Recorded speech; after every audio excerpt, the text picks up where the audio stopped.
저는 지금까지 그 살아온 길을 돌아보면 제가 박사학위를 받으려고 한 것도 노력한 것도 아니고요. 또 이 분야에 전공을 해서 내가 뭐 큰 업적을 내야 되겠다 생각한 것도 아니고요. 단지 하나님이 10대 때 주신 꿈과 비전을 이루기 위해 주시는 대로 순종해서 왔을 뿐인데 여기까지 오게 됐고요. 오늘 제가 걸어왔던 길을 또 지금도 하고 있는 일들을 여러분과 함께 좀 나누고 효과적인 전문인 선교를 통해 21세기 이제 코로나19 팬데믹으로 어려워진 선교 현장을 어떻게 아름답게 일구어 갈 것인가 여러분과 함께 공유하는 시간 갖기 원합니다. 우리 원장님 말씀대로 만나 뵀으면 제가 호주에 잠깐 머무는 동안에 개발했던 양태반 화장품도 여러분에게 선물로 좀 드릴 텐데요. 다음에 또 기회가 있을 줄로 믿습니다. 저는 지금 저희 교회 목양실에서 여러분에게 지금 강의하고 있고요. 사실 줌으로 혹은 또 시스코 웹엑스라고 하는 또 여러 가지 구글 미트라고 하는 이런 온라인 강의가 생소하지만 열심히 저도 배우고 있으니까요. 우리 전문인 선교를 통해 여러분에게도 좀 생소한 분야들이겠지만 배우고 또 도전할 수 있는 기회가 되기를 소망합니다. 만나서 반갑습니다. 이제 강의 본격적으로 시작할 텐데요. 저는 창의적 접근 지역에서의 효과적인 전문인 선교, 우리 원장님 소개해 주신 대로 제가 이제 생명과학을 전공했는데 그 분야를 가지고 어떻게 전문인 선교를 했는지, 또 제가 왜 목사 안수를 받았는지, 왜 지금 현재 교회를 담임하고 있는지 여러 가지 일들을 오늘 강의를 통해 여러분과 함께 녹여보도록 그렇게 하겠습니다. 제가 준비한 슬라이드로 진행을 할 텐데 어, 여러분들은 그 제 얼굴 안 보시고 슬라이드만 보셔도 되죠? 네, 우리 아까 선교사님이 듀얼 스크린 기능으로 하자고 그러셨는데 제가 아직 그 부분 잘 몰라서요. 일단 요걸 해보겠습니다. 네.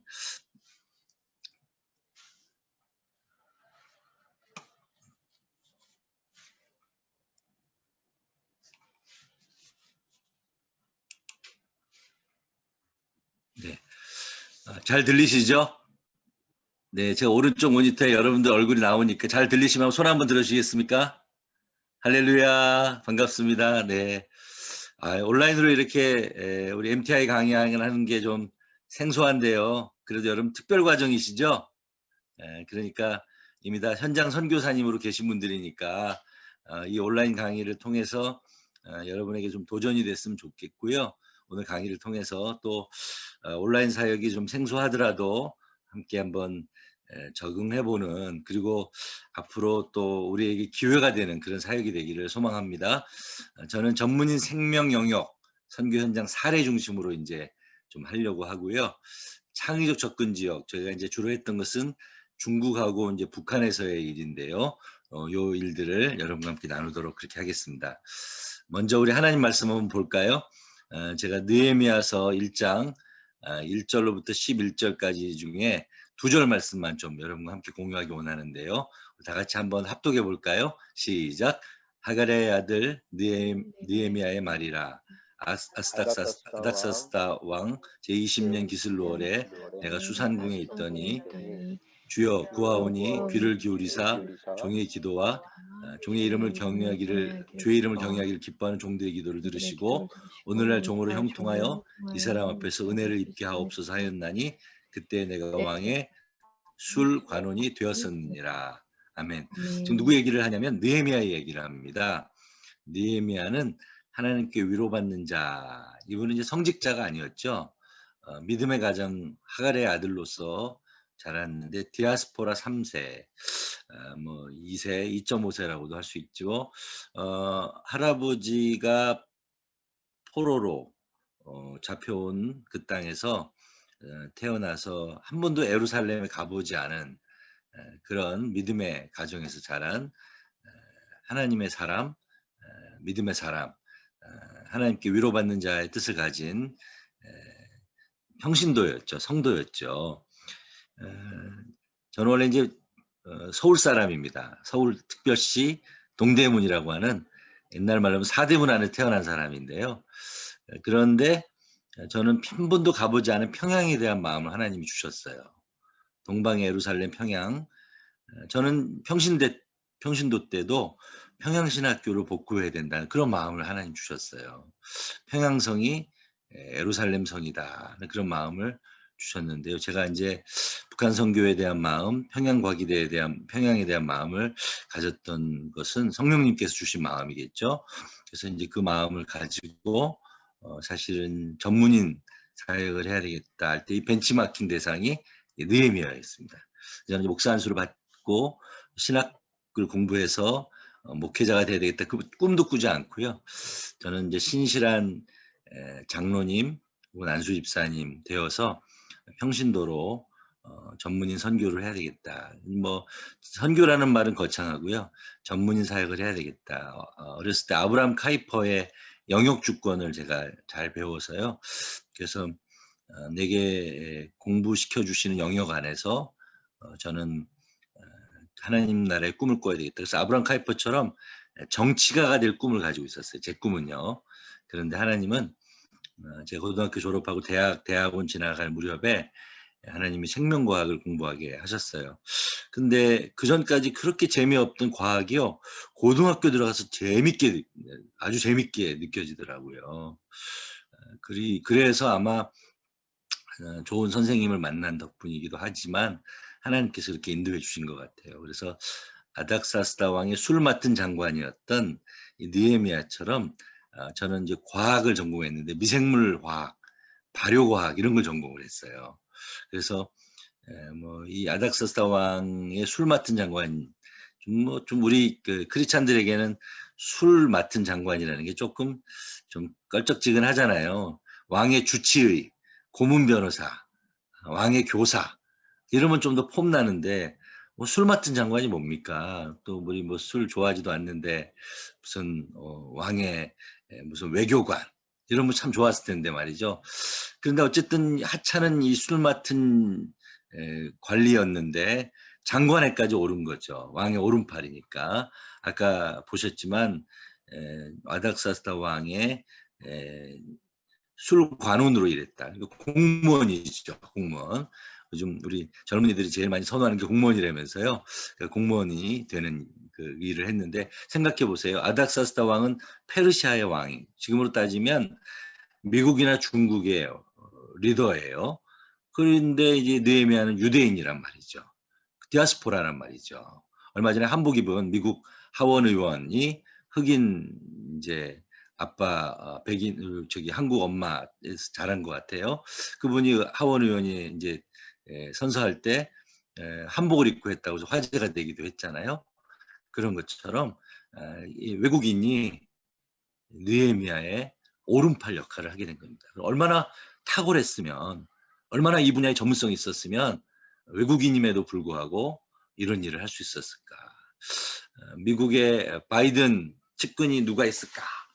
저는 이 바이든 오른팔에 한국인이 있으면 얼마나 좋을까 이 생각을 해 봤어요. 시진핑 왼팔에 우리 한국인이 있으면 얼마나 좋을까.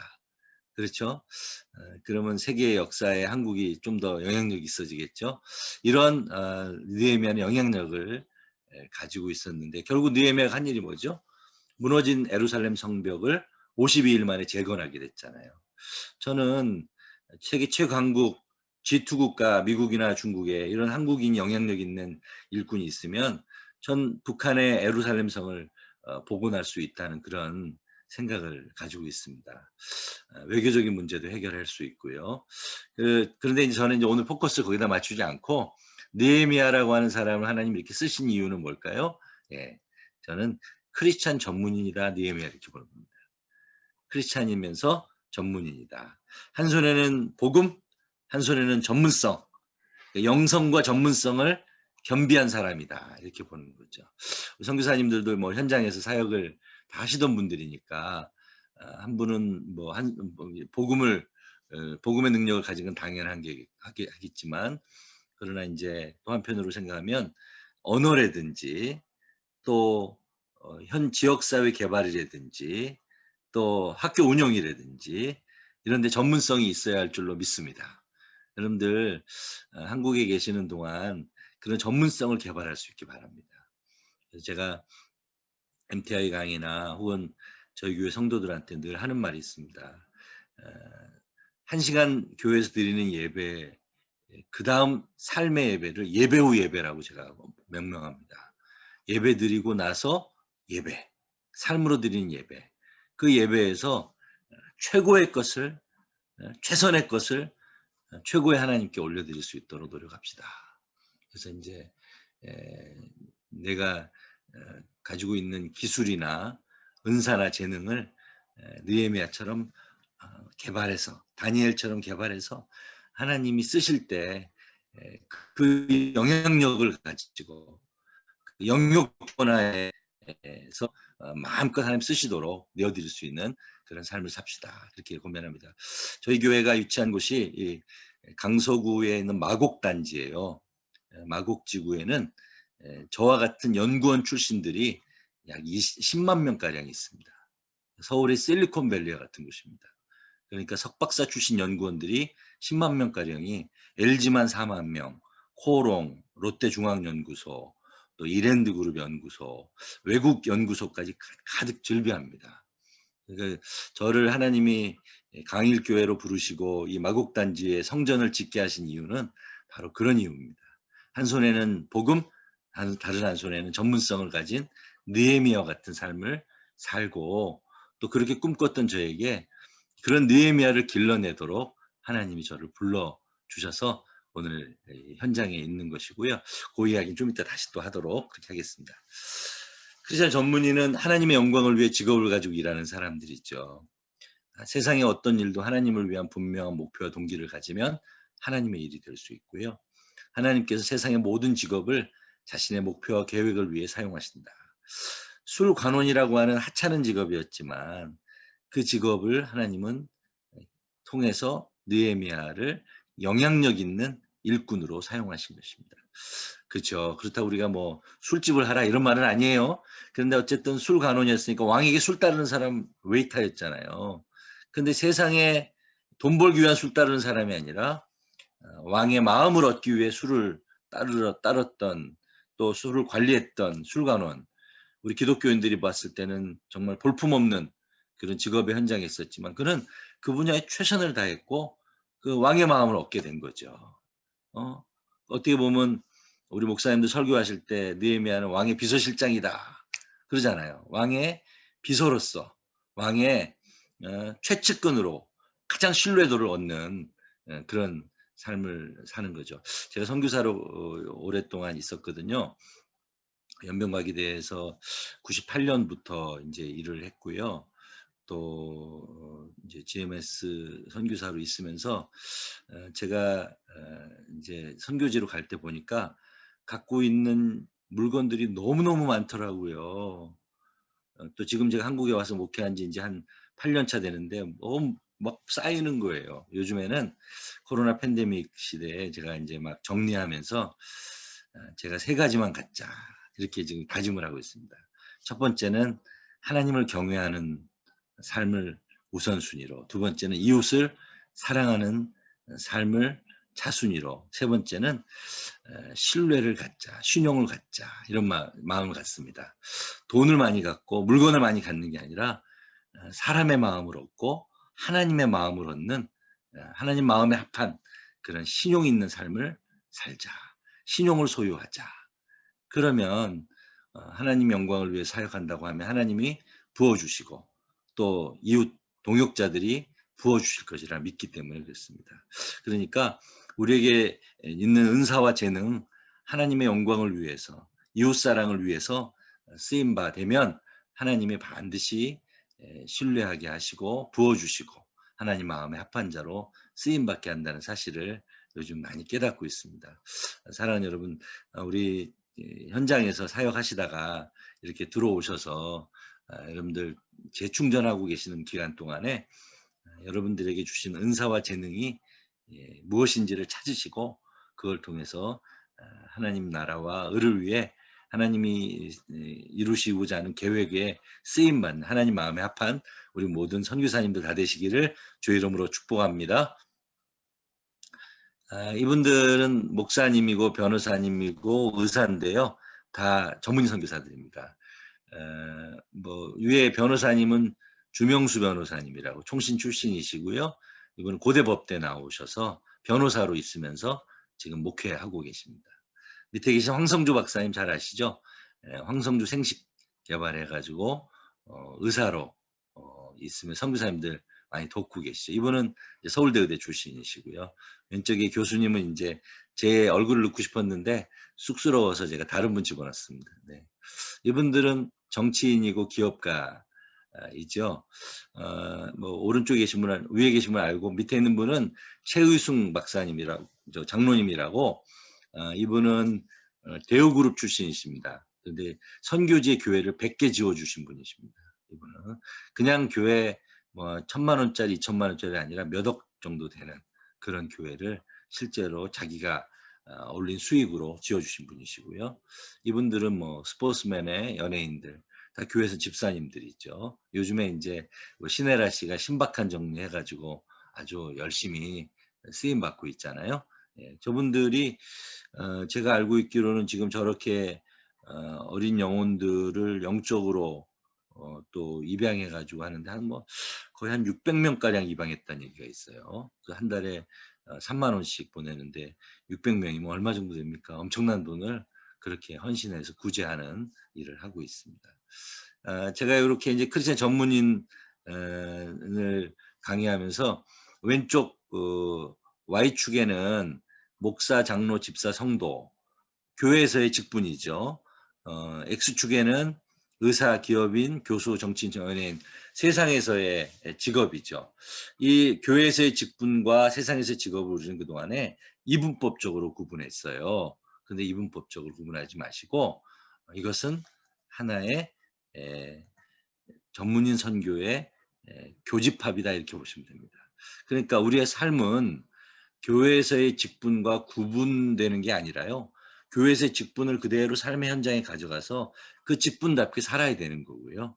세상에서의 직업은 단순히 돈벌이 수단이 아니라 그 직업의 현장은 하나님께 예배드리는 예배 후 예배 현장이라는 사실을 공감해야 된다는 사실이죠. 그래서 이제 구약의 인물들도 보면 모세나 아브라함이나 야곱 다 이분은 하나님께 부름받아 쓰임받은 일꾼들이었지만 양치는 목자였죠. 이분들은 다 정치인들이었고요. 이분들은 농부였고요. 이분들은 군인이었죠.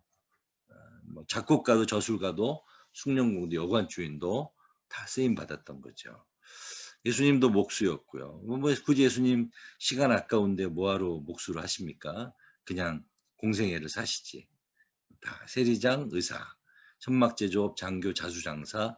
하나님께서는 세상의 모든 직업을 자신의 목표와 계획을 위해 사용하십니다. 다양한 직업을 세상 속에서 하나님께서 두시지만 그 하나님의 일을 위하여 하나님은 사용하시고요. 전문인 선교사로서의 두 명령은 저는 선교 명령하고 문화 명령이라고 생각합니다. 선교 명령은 너무나 잘 알죠. 우리 마태복음 28장 18절로부터 20절까지의 말씀, 사도행전 1장 8절 말씀이죠.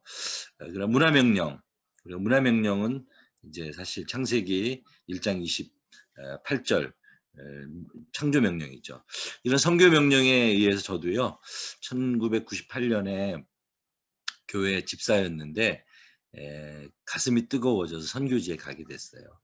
풀무원에서 선임연구원으로 일을 하다가 김진홍 목사님을 만나서 둘의 연구원 장학생으로 선발이 됐어요. 김진홍 목사님이 연변과기대 가자 그래서 연변과기대로 갔다가 연변 두레마을을 만드는 일을 하게 됐습니다. 그때 저는 오직 성령이 너에게 임하시면 너희가 권능을 받고 예루살렘과 온 유대와 사마리아와 땅끝까지 이르러 내 증인이 되리라. 이 말씀에 순종해서 그냥 갔어요. 근데 제가 가서 잘했을까요? 잘 못했을까요? 잘 못했어요. 왜냐하면 가슴만 뜨거웠지 제가 전문성도 부족했고 또 전문성은 있었지만 준비되지 못한 그런 선교사였어요. 그래서 좌충우돌, 시행착오를 참 많이 했어요. 우리가 2020년 한 해를 생각해 보면 좌충우돌, 시행착오, 여러분, 뭐 팬데믹이 지금 3차에 걸쳐서 왔다고 하는데요. 이렇게 코로나19라고 하는 바이러스에 맥을 못 추는 인간들의 군상, 무리들의 모습이 사실 좀 어떻게 보면 예상치 못한 상황에 대처하지 못하는 좌충우돌의 모습, 그렇죠? 또 우리들의 모습이 좀 뭐라 그럴까, 좀 시행착오를 겪어서 여기까지 왔다 생각하지 않습니까? 지금이야 그래도 조금 노하우가 생기죠. 이 팬데믹은요, 보통 1차보다는 2차 유행이 훨씬 큽니다. 제가 생명과학자니까. 근데 우리나라는 지금이 2차인데 2차를 만들어냈어요. 그 정광훈 또 뭐 8.15 광복절 이거 하기 위해서 만들어낸 거니까 그거는 사실은 인위적인 거고, 엄밀히 따지면 이 겨울철에 들어섰을 때 이 팬데믹이 2차 팬데믹입니다. 2차 팬데믹은 규모도 훨씬 크고 시기간도 깁니다. 이제 3차 팬데믹은 아마 생물학적으로 보면 내년 한 2, 3월, 금년이죠. 2, 3월쯤에 올 거라고 생각합니다. 정부가 16일쯤 뭐 이렇게 풀어준다고 하는데요. 지금 방역 당국의 관계자들은 풀지 말자 그렇게 얘기합니다. 중대본 이제 동기들도 있고 하니까 풀지 말자 그럽니다. 왜냐하면 풀면 또 다시 1,000명 올라가고 그때는 걷잡을 수 없이 2,000명 간다 이거예요. 이제 좀 방심하지 말자는 거죠. 왜냐하면 한번 시행착오를 했으니까. 근데 이제 아마 2월, 3월, 4월 이게 환절기로 가면서 3차 팬데믹이 올 건데 규모는 그렇게 크지 않습니다. 그거는요. 제가 보기에는 이제 백신도 나오고 치료제도 나왔으니까 어느 정도 이제 잡힐 것인데, 그래도 올 연말까지는 아마 좀 이렇게 마스크 쓰고 일상을 회복하기는 쉽지 않을 것 같습니다. 조금씩 조금씩 제가 예상하기는 한 8월 정도까지는 이제 조금 조심하고요. 이제 8월에서 9월 넘어가면서 집단 면역이 형성이 돼요. 그리고 이제 한 10월, 11월, 길면 한 12월까지는 집단 면역이 형성이 되고 내년 봄쯤에는 아마 정상을 회복하지 않을까 그런 생각을 합니다. 선교지에 계신 선교사님들 좀 많이 어려워합니다. 철수하는 분들도 많고요. 또 아프리카에 계신 분들은 마스크를 지금 쓰지 않는데요. 방역을 뭐 포기했다 이런 말들도 하시더라고요. 아무튼 저도 그때 이제 시행착오와 좌충우돌로 가서 사역에 이제 어려움을 겪었죠. 너희는 가서 모든 민족을 제자로 삼아 했는데 제가 가지고 있는 전문성은 열심히 개발했는데 제자를 삼는 데는 제가 쉽지 않았어요. 또 성령의 이름으로 아버지와 아들과 성령의 이름으로 세례를 베풀고 내가 너에게 분부한 모든 것을 가르쳐 지키게 하라. 사실 준비가 안 됐던 평신도였던 저는 그런 부족함을 뼈저리게 느끼고 이제 후회하고 사역을 이제 수년하다가 신학을 공부하게 됐죠. 선교도 잘해 보려고.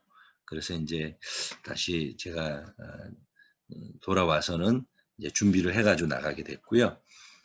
제가 준비하는 과정에서 전문 선교는 이 문화명령, 창조명령이 반드시 동반돼야 된다는 사실을 깨닫게 됐죠. 창세기 1장 28절 한번 다 같이 합독해 볼까요? 시작. 하나님이 그들에게 복을 주시며 그들에게 이르시되 생육하고 번성하여 땅에 충만하라. 땅을 정복하라.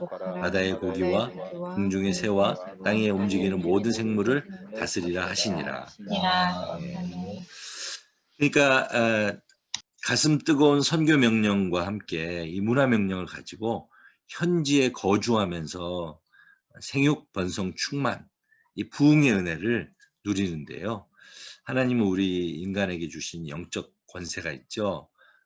하나님의 권세, 아버지와 아들과 성령의 이름으로 세례를 주는 권세, 이런 권세들을 통해 땅을 정복하고 생물들을 다스리는 그런 사명을 감당해야 되는 것인데요.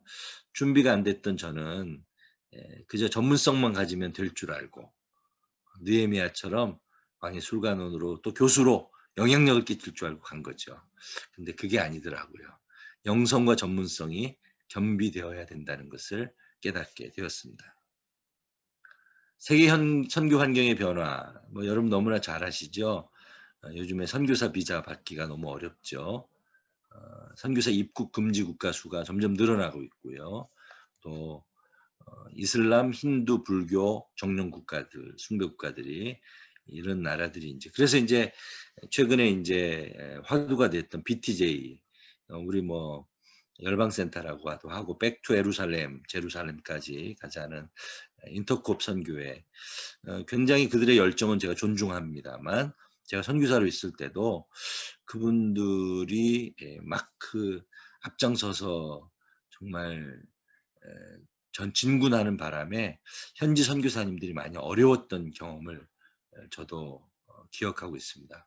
그러니까 그분들의 용감함, 도전 정신은 제가 존중합니다만 그러나 질서가 있어야 되죠. 그런 면에서 그분들이 이슬람, 힌두, 불교 국가에 들어간 것들은 제가 존중해요. 근데 그 후폭풍, 파장 등은 쉽지가 않았습니다. 그래서 요즘에 아마 하나님이 그렇게 들춰주신 것 같은데요.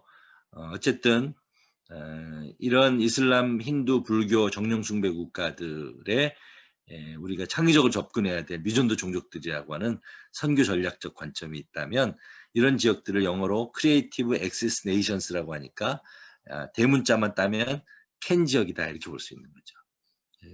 선교사 입국 금지 국가들이 이렇게 많지만 우리는 할 수 있다 하는 믿음으로 나가는데 어떻게 해요? 전문인 선교로 하면 됩니다. 그러면 선교사 입국 비자 금지 국가 제한국이 증가하고 선교사의 숫자는 절대로 부족하고 서구 선교사에 대한 거부감 9.11 테러 이후로 그랬고요. 한국 교회 선교 후원비가 많이 부족해요. 저도 교회에 부임해 보니까요. 8년 전에 부임했는데 선교비가 턱도 없이 작더라고요. 지금 제가 20%까지 지금 올려가고 있는데요. 많이 부족해요. 전통적인 선교의 개념 한계가 있고요. 사단의 최후적 발악, 또 이슬람 경제권의 물량 공세 이런 것들이 선교의 주요 장애 요인들이고 이런 이슬람, 힌두, 불교권들이 미전도 종족 템포리 윈도란 말 여러분 잘 아시죠? 자, 그러면 저런 지역에 선교를 하려면 어떻게 해야 되느냐? 패러다임 시프트 해야 됩니다. 어떻게 해요? 고정관념을 좀 깰 필요가 있습니다. 어떻게 해요? 네. 선교의 고정관념들은 먼 정글 밀림, 야만족 마을이나 또 뼈를 묻을 각오 헌신으로 평생 선교사로 헌신해야 된다. 또 신학 공부를 하고 목사 안수, 선교사 파송을 받아야 된다. 이런 일들을 위해 장기간 소요되는 결신이 필요하다. 로버트 모리슨이라고 하는 중국 선교사가 했던 이야기죠. 이런 고정관념들 저는 깨야 된다고 봅니다. 우리 1만 선교사 파송, 우리 지금 GMS 선교사가 3,000명까지 아직 못 갔잖아요. 1만 선교사 파송하려면 저는 평생에 한 번쯤은 선교사로 좀 나가야 된다. 또 단기로, 또 평신도로, 또 꼭 먼 정글 밀림 야만족 마을이 아니라 동남아 지역도 또 도심 목회도 도심 선교도 해야 된다 이렇게 보는 거죠. 그래서 제가 이걸 바꿔봤어요. 가까운 곳 도시 지식인들 평생에 한 번쯤 단기간 1, 2년도 괜찮고요. 연장도 가능하고 직업을 통한 평신도 진로 사역, 개인 사역보다는 팀 사역. 저는 이 뉴 패러다임으로 가야 한국 교회가 1만 선교 사파송을 할 수 있고 또 우리 교단이요. 그다음에 10만 KWMA 세계선교협의회에서 주창하는 10만 선교사를 2030년까지 파송할 수 있다라고 생각합니다. 제가 연변과학이 됐을 때 주로 했던 게 바로 이 팀 사역입니다. 팀 사역. 170, 80명 되는 교직원들, 뭐 교수, 또 직원들 다 포함해가지고 그분들 중에 목회자는 10명도 채 안 됐습니다. 대부분 다 평신도들이었습니다. 그러니까 그런 좀 연합이 필요하다 이렇게 보는 거죠. 그리고 한 번쯤 그러니까 한 6개월 강의 하시는 분도 있고 여름방학을 이용해서 한 3개월 정도만 하시는 분도 있고요. 이렇게 단기간으로 하시는 분도 있고 한 번 왔다가 또 1년 뒤에 또 오시는 분도 있고 그래서 저는 코디네이터 하시는 구심점 역할을 하시는 분들만 있으면 얼마든지 코워크를 할 수 있다고 보는 거죠. 시대적 요청은 창의적 접근이고요. 저는 할 수 있다 이렇게 보고 있습니다. 캔 전략은 전통적 선교 방식인 교회 개척 및 신학교 사역만이 아닌 그건 뭐 기본적이고요. 삶의 모든 영역, 그러니까 이제 창조 명령, 문화 명령을 이제 따르는 거죠. 걸쳐 복음을 전하고 하나님 나라를 확장하는 총체적 사역 전략이 이 시대에 필요한 켄 전략이다. 이렇게 보고 있습니다. 그래서 저는 문화명령으로서의 영역 선교, 아브라함 카이퍼가 영역 주권 얘기했던 것처럼 전문인 비즈니스 선교를 해야 된다. 이렇게 봅니다. 호랑이를 잡으려면 호랑이 굴로 들어가야 되듯이 비즈니스 세계가 지금 전 세계의 화두입니다. 돈 벌려고 다 심지어 저 윗동네, 휴전선 넘어 윗동네도 그동안에 돈에 관심 없었는데 지금은 돈에 관심이 많잖아요. 그렇죠? 그래서 경제제재 해제해달라고 하고 그게 다 돈에 비즈니스에 관심이 많단 말이에요. 이런 사역을 위해서는 비즈니스 선교를 해야 된다 이렇게 보는 거죠. 영역별 전문인 선교사란 예수 그리스도의 십자가와 부활을 믿음으로 고백하는 신앙인이 직업의 전문성과 사역의 전문성을 갖추어 타문화권에 나아가 복음을 증거하는 성육신적 선교사, 인카네이셔널 미셔널이다 이렇게 보는 것입니다. 그래서 전문인 선교사의 사역은 직업을 가지고 있어야 됩니다. 특정 분야의 전문가, 신분이 보장되죠. 비자 문제가 해결이 되니까요. 제가 연명과학이 됐을 때도 3년 혹은 5년 장기 비자를 받을 수 있었죠. 현장 타문화권, 특히 미전도 종족이 있어야 되겠고요. 조건은 거주하면서 생활비 조달이 가능하면 더 좋겠죠. 네, 그러나 이제 제일 중요한 건 뭐예요? 영성인데 우리가 사역을 해야 되잖아요. 우리가 그곳에 간 것은 전문인으로 간 게 아니라 전문인 선교사로 갔으니까 전도, 제자 양육, 개척, 지도자, 훈련 이게 아주 기본인 거죠. 그러니까 영성과 전문성이 겸비된 느헤미야와 같은 삶을 롤모델로 살자는 것입니다. 그래서 이 전문 선교의 개요 역사는 이미 모라비안 교도들이나 스위스 바젤 선교의 비즈니스를 통한 전문 사역 등에 있고요. 아브라함 카이퍼는 목사님이면서 시장, 총리, 수상까지 한 그런 영향력 있는 일꾼이었죠. 그러니까 영성과 전문성이 겸비된 사람이었다 이렇게 볼 수 있는 거죠. 그래서 이런 로잔 선언문이 최근에 이제 발효되어서 비즈니스 선교에 대한 이야기들이 이제 많이 우리들에게 화두가 되고 있죠. 그래서 이제 우리 목회자들, 우리 GMS 선교사님들만 해도 거의 뭐 90% 이상이 신대원 출신들인데요. 사실 앞으로는 LMTC라든지 평신도 전문인 사역을 가진 분들이 기업인들이 선교에 동참해야 된다. 저는 그렇게 봅니다. 그러기 위해서는 우리가 이 효과적인 전문인 선교를 우리 한국 교회가 좀 이제는 깨어야 된다 이렇게 봅니다. 신약 성경에도 보면요. 사도 바울은 탁월한 율법학자였지만 그는 전문인 선교, 텐트 메이킹을 했죠. 어떻게 해요? 사도행전 18장 3절에 보면 생업이 같음으로 함께 살며 일하니 그 생업은 천막을 만드는 것이더라. 이 사도 바울이 누구랑 같이 일했죠? 1절에 보니까 1, 2절에 보니까 브리스길라와 아굴라하고 동역을 했어요. 이분은 이제 사도 바울의 신실한 동역자 부부였죠. 근데 이 사도 바울은 그분들과 함께 일주일 동안 천막을 만드는 일을 하며 함께 살며 일을 했어요. 그런데 4절에 보니까 안식일마다 바울이 회당에서 강론하고 유대인과 헬라인들을 권면하니라 그랬단 말이에요. 그러니까 안식일마다 사도 바울은 우리 회당은 그때 당시에는 이제 우리 예배당이죠. 그래서 강론 설교하고 유대인과 헬라인들을 권면 제자 훈련시키고 가르쳤다 이렇게 보면 됩니다. 저도 사실은요. 제가 부임한 교회가 전통적인 우리 작년에 50주년이었거든요. 3대 목사로 왔는데 이 전통적인 교회만 아니면요. 지금 제가 만약 교회를 개척한다 그러면 저는 이렇게 사역하고 싶어요. 일주일 동안은 저도 비즈니스 미션을 통해서 선교사적인 삶을 살고 주일날은 말씀 전하고 우리 한국 교회 특별히 우리 교단은 아직 이중직이 허용이 안 되는데 곧 될 것 같아요. 왜냐하면 지금 목회자들 분들 중에 코로나 팬데믹 때문에 어려워졌지만 그 전에도 많이 어려웠어요. 그래서 뭐 대리기사 하신 분들도 있고요. 화물차 하신 분도 있고요. 목사님인데 개척교회 하신 분들이 너무 어려운 거예요. 그분들이 제가 이 코로나 터지기 전에 저희가 지금 현재 저희 노회 남서울로의 서기를 맡고 있는데요. 그분들 만나보면 그런 얘기를 해요. 예수님도 이 시대에 와서 개척교회 하라면 못하셨을 것이다. 뭐 예수님 못하실 게 뭐가 있겠습니까? 하지만 그만큼 어렵다는 것입니다. 그래서 아이 선교나 갈까? 그래서 제가 뭐라고 했어요. 선교는 개나 소나 다 하는 줄 아세요? 여기서 실패했다고 거기 선교지 가면 잘할 것 같아. 천만에 그러지 않아요. 여기서 최선을 다하십시다. 그리고 저는 아직 이중직이 허용되지 않지만 전문인 선교사로 여러분 선교사적 목회를 하시면 좋겠습니다. 권면을 했던 적이 있어요. 맞습니다. 여러분 코로나19 때문에 아마 그게 가속화될 것 같아요. 제 주변에 많은 목사님들이 교회를 폐교회 청원을 하고요. 지금은 이제 뭐 택배라고 그러죠. 택배. 택배 보내고 또 퀵 서비스하고 이런 분들이 많아요.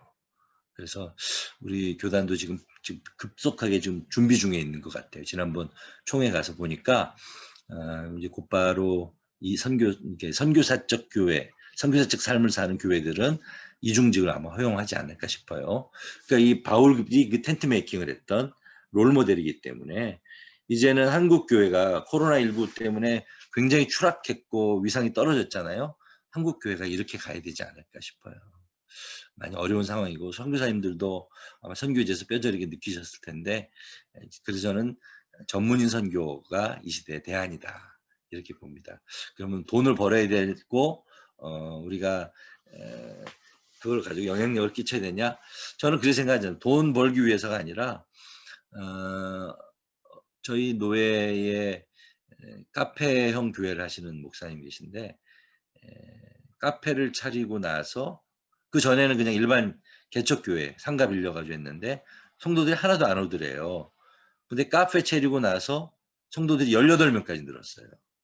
1년 만에. 왜냐하면 접촉점을 가질 수 있으니까요. 그리고 거기서 복음을 전하고 그 카페라고 하는 공간이 주중에는 텐트 메이킹의 장소였는데 수요 예배, 또 금요 예배, 또 주일 예배, 새벽 예배 드릴 수 있는 공간적인 장소도 또 될 수 있다고 얘기하시더라고요. 우리 교단의 오래된 전통으로는 카페형 교회는 용납할 수 없잖아요. 그런데 요즘은 그게 이제 대세를 이루어가고 있는 상황입니다. 왜냐하면 이 코로나19 팬데믹 때문에 점점 더 일반 대중들하고 만나기가 쉽지 않은 거예요. 그렇기 때문에 접촉점을 갖는 텐트 메이킹을 했던 바울을 롤모델로 삼으면 좋겠다 싶어서 말씀드렸습니다. 제가 이제부터는 켄 지역에서 사례인데요. 제가 강의하다 보니 45분 정도 한 것 같아요. 계속 할까요? 좀 쉬었다 할까요? 쉬었다 해도 될까요? 계속 할까요? 대답이 40분까지 없으시네. 하시면 됩니다. 네? 40분까지 40분까지? 하시고 50분까지 쉬고 11시 50분까지. 아, 그래요? 그러면 제가 지금부터 계속 해도 되는 거죠? 알겠습니다. 그럼 제가 켄 지역에서의 사례를 여러분과 함께 나누도록 하겠습니다. 저는 이제 청소년 시절에 북한 구원에 대한 전인 구원에 대한 마음을 하나님 주셨어요. 저의 스승님이 당시 총신대 신대원 다니던 전도사님이셨는데 하나님이 우리들에게 꿈을 주시기 원하시는데 10대의 꿈을 꿔야 된다는 마음을 주셔서 제가 꿈을 위해서 기도했어요. 말씀을 열심히 보았어요. 하나님의 꿈은 환경과 상황을 통해서 열어주시면 말씀을 통해서도 열어주시고 기도를 통해 열어주시는데 이게 총체적으로 전인적으로 오거든요. 저는 아까 서두에도 말씀드렸지만 서울 사람인데 제가 북한에 대한 마음을 어떻게 이렇게 품게 될지 상상도 못했어요. 저는 어렸을 때, 그러니까 제가 지금 이제 정인이 때부터 지금 정인이 사건이 막 발발했잖아요. 정인이 나이보다 조금 더 많은 24개월 될 무렵에 아버지가 돌아가셨어요. 그리고 제 동생 하나밖에 없는 남동생이 우리 어머니 뱃속에 있는 유복자였어요. 우리 어머니가 그때 한국 나이로 22살이었어요.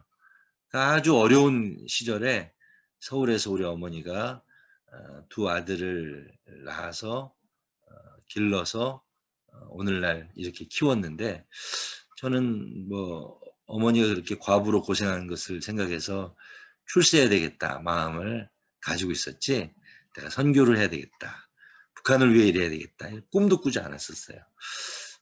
그래서 이제 어렸을 때부터 최선을 다해 공부했고 노력했는데, 제가 10대 때 이제 예수님을 인격적으로 만나면서 우리 전도사님으로부터 이제 하나님의 은혜를 힘입어서 이제 북한 선교에 대한 마음, 통일한국, 그다음에 이 조국의 젊은이들에 대한 마음을 갖게 됐어요. 그래서 제가 10대 때 이런 사명선언문을 한번 써봤어요. 참 어떤 스승을 만나느냐가 인생에 중요한 것 같아요. 한민족과 젊은이를 섬기는 복음 통일 생명 공동체의 주역으로 살게 해주세요. 이런 사명선언문을 썼어요. 저는 이제 대공학교 다닐 때 좋은 선생님들을 만났고요. 인격적으로 예수님을 만난 것은 그 고등학교 때 제가 이제 선구자라고 하는 노래 음악 시간에 불렀는데, 그 음악 시간에 불렀던 그 선구자 노래가 이렇게 대광 고등학교 합창반에 뽑히게 되는 계기가 됐고요. 그 합창반에 뽑혀서 중학교 때까지 신앙생활했어도 인격적으로 예수님을 못 만났던 제 고등학교 1학년 때 본어게인 할 수 있는 체험을 갖게 해주셨어요. 이제 대공합창부는 매 주일마다 일주일에 한 번씩 드리는 채플, 우리 예배 시간이 학교 안에 있었거든요. 그 성가대로 일을 하게 됐는데 거기서 본어게인을 하게 되고, 그래서 이제 이런 한민족과 젊은이를 섬기는 사명선언문을 하나님을 만나서 쓰게 되고요. 그래서 이제 저는 민족대학이라고 하는 이제 고대에 들어가서 생명과학을 전공하게 된 거죠. 이제 제가 뭐 꼭 고대에 들어가려고 한 건 아니고, 그것도 이제 당시 멘토였던 전도사님하고 상의를 했죠.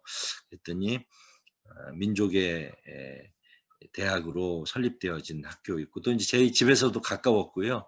그래서 이제 그 대학에 가서 공부하면서 이제 비록 일반 은총이었지만 만주 땅은 우리 것, 태평양도 양보 못한다고 하는 그런 노래를 막 부르면서 사실 우리 민족의 독립을 위해 일했던 선친들에 대한 마음, 만주벌판에 대한 마음들을 갖게 됐죠. 그리고 우리 교단에 이제 학생신앙운동, 또 대학에서는 이제 CCC, 또 신사참배 회개운동을 하게 됐고요.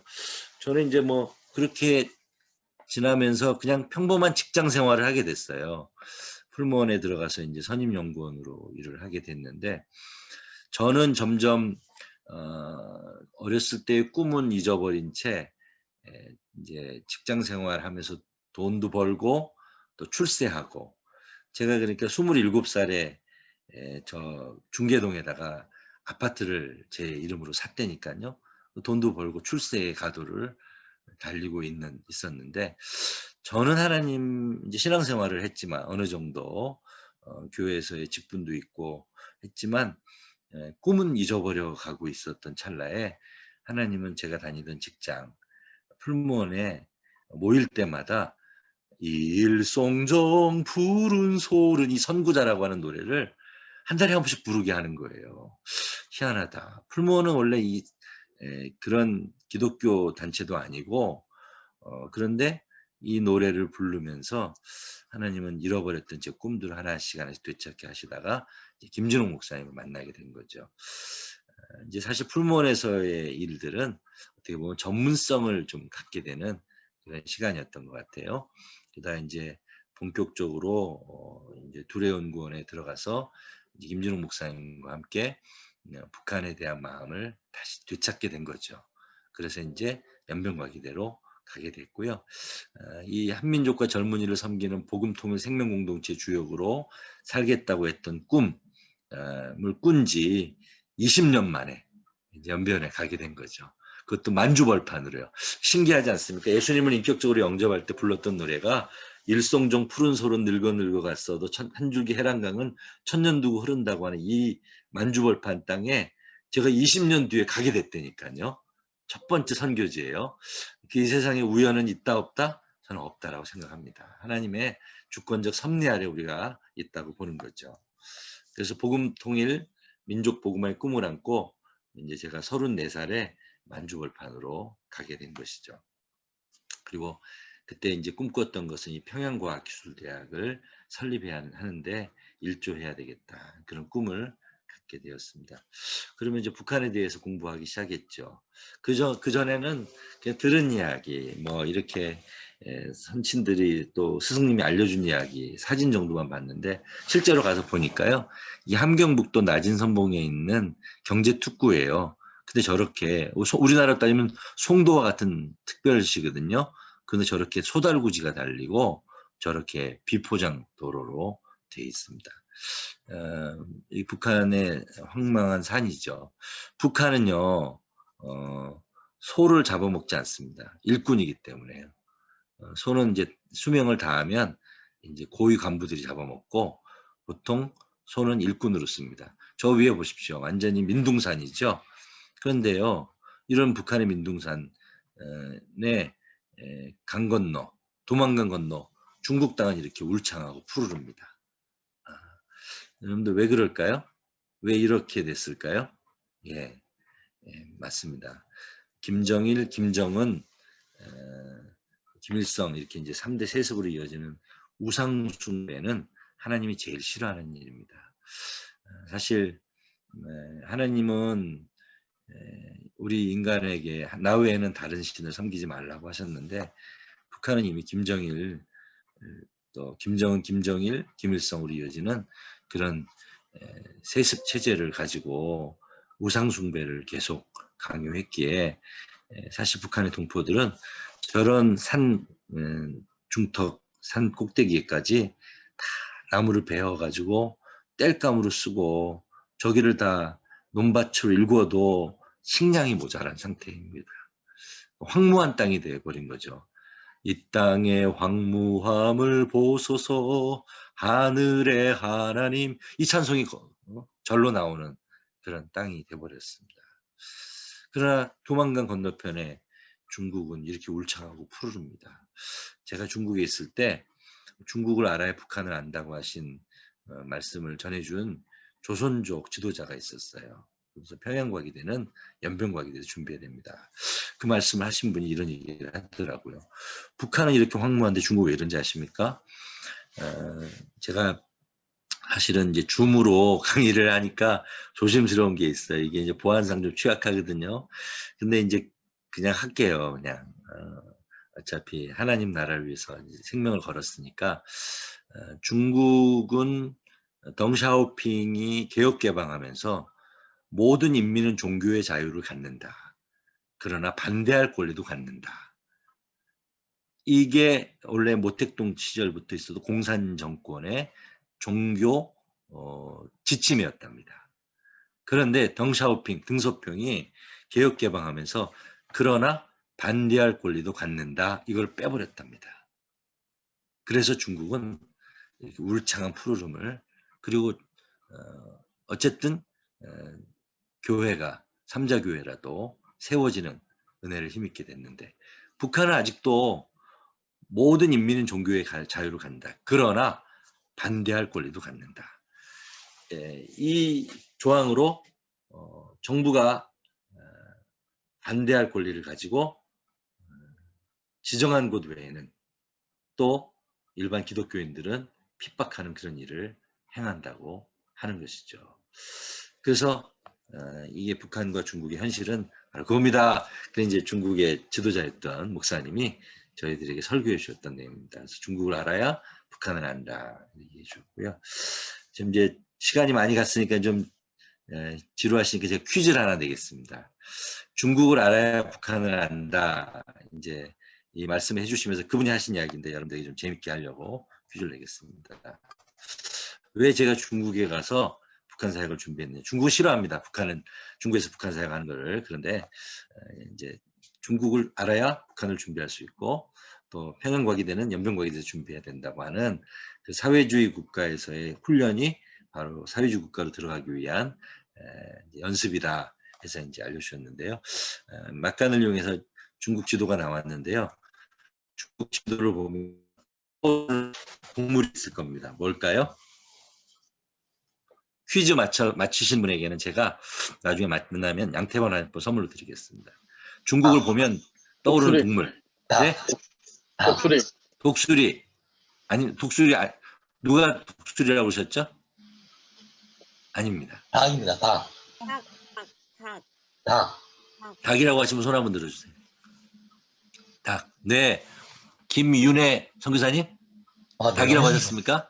또, 유지영 선교사님 뭐라고 하셨습니까? 강아지. 닭이요? 강아지? 네, 개. 아닙니다. 또 누가 닭이라고 하셨습니까? 제가 안 보이는데. 저요. 또 누가 닭이라고 하셨습니까? 이명자. 손동철 선교사님. 닭이라고 하셨습니까? 이명자 예. 선교사님. 닭이라고 네. 하셨어요? 네. 네. 진짜 손동이 선교사님 아, 그래요? 손안 들잖아. 손 들잖아요. 네. 닭이라고 하신 분들, 우리 저기 박진호 원장님, 누구라고 다 하셔가지고 알려주시면 선물 드리겠습니다. 맞습니다. 나중에 한 네. 나중에 한 중국 20개 지도를 가져올 것 보면 같습니다. 네, 알겠습니다. 20개 원장님 20개 가져오라고요? 네, 25개면 더 좋고요. 네. 네, 알겠습니다. 네. 제가 이제 개발한 양태만 화장품은 호주에 제가 이제 있었던 이유는 북한에 들어가기 위해서 그랬습니다. 이제 노무현 대통령 시절까지만 해도 이제 남한 과학자도 북한에 들어갈 수 있게 해준다고 했는데 이명박 대통령이 들어서면서 이제 남한 과학자는 못 들어간다. 그러는 바람에 이제 캐나다, 호주로 들어가서 영주권, 시민권을 준비하는 과정에 있어서 그냥 호주에서 넉넉 관둘 수는 없죠. 그래서 이제 주일날은 유학생 선교 사역 중심으로 해서 설교하고 예배드리고 평일날은 그 호주의 인구는 2천만밖에 안 되는 양이 한 2억 마리 돼요. 그 양이 새끼를 낳으면서 이제 그 탯줄을 자를 때 그 태반을 이용해 가지고 화장품 만들었으니까요. 우리 여성 선교사님들의 이 검버섯이나 이런 주름 같은 것도 좀 제거해 줄 수 있는 특징이 있고요. 지금 화장품 선전하는 거 아닙니다. 제가 이제 전문성을 얘기하는 겁니다. 그다음에 까뭇까뭇한 피부들은 화이트 기능이 있어가지고 하얗게 만들어줍니다. 그러니까 주름도 제거해주는 보톡스 기능도 있고요, 화이트 기능도 있으니까 이제 우리 여성 선교사님들에게 좋은 도움이 될 것이고요. 아무튼 25개 가져가겠습니다, 원장님. 네.